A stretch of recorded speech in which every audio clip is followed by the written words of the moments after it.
दोस्तों, देवी दुर्गा ने अपने भक्तों के कल्याण के लिए पृथ्वी पर 9 अवतार लिए थे, जिन्हें नवदुर्गा भी कहा जाता है। इनमें सबसे पहला अवतार देवी शैलपुत्री का है।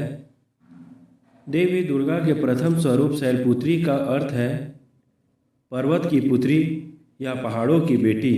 इन 9 अवतारों में से देवी दुर्गा के इस अवतार की कहानी माता सती के आत्मदाह से जुड़ी हुई है।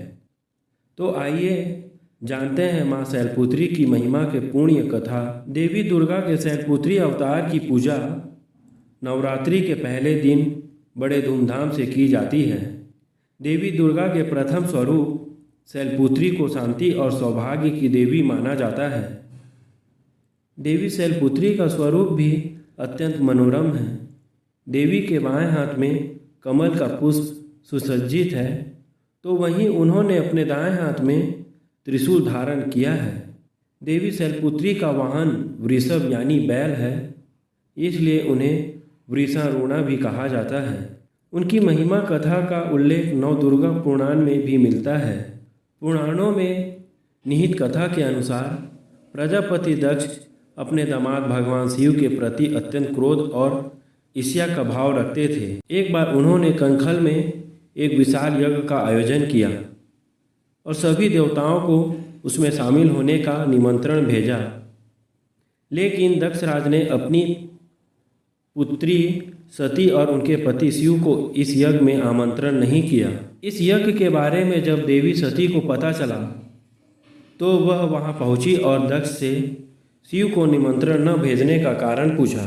इस पर प्रजापति दक्ष ने सती का घोर अपमान किया और महादेव के बारे में कई अनुचित शब्द भी कहे।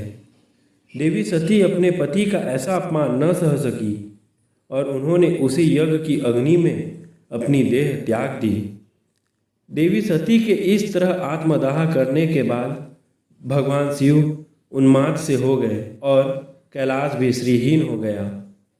सभी देवताओं को महादेव की ऐसी हालत देखकर अत्यंत चिंता होने लगी, लेकिन दैत्यों को महादेव की दशा में बहुत आनंद आ रहा था और उन्होंने मौके का फायदा उठाते हुए स्वर्गलोक में उपद्रव मचाना शुरू कर दिया था। तब सभी देवताओं ने त्रस्त होकर आदि शक्ति का ध्यान किया और उनसे देवगणों की रक्षा करने की प्रार्थना की। देवी आदि शक्ति ने तब सभी देवताओं को यह कहते हुए आश्वस्त किया कि वह बहुत जल्दी राजा हिमवान के घर कन्या रूप में जन्म लेगी। दूसरी तरफ पर्वतराज हिमालय और उनकी पत्नी मैनावती की कोई भी संतान नहीं थी, इसलिए उन दोनों ने भी आदि शक्ति की आराधना करते हुए उनसे संतान प्राप्ति का वर मांगा। पर्वतराज और उनकी पत्नी की तपस्या से प्रसन्न होकर आदि शक्ति ने उन्हें यह आशीर्वाद दिया कि वह स्वयं उनके घर पुत्री के रूप में जन्म लेगी।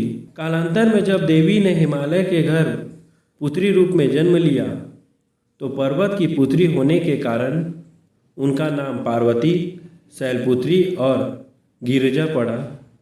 बचपन से ही देवी शैलपुत्री महादेव को ही अपना सर्वस्व मानती थी और देवर्षि नारद के कहने पर वह शिव को पाने के लिए तपस्या करने लगी।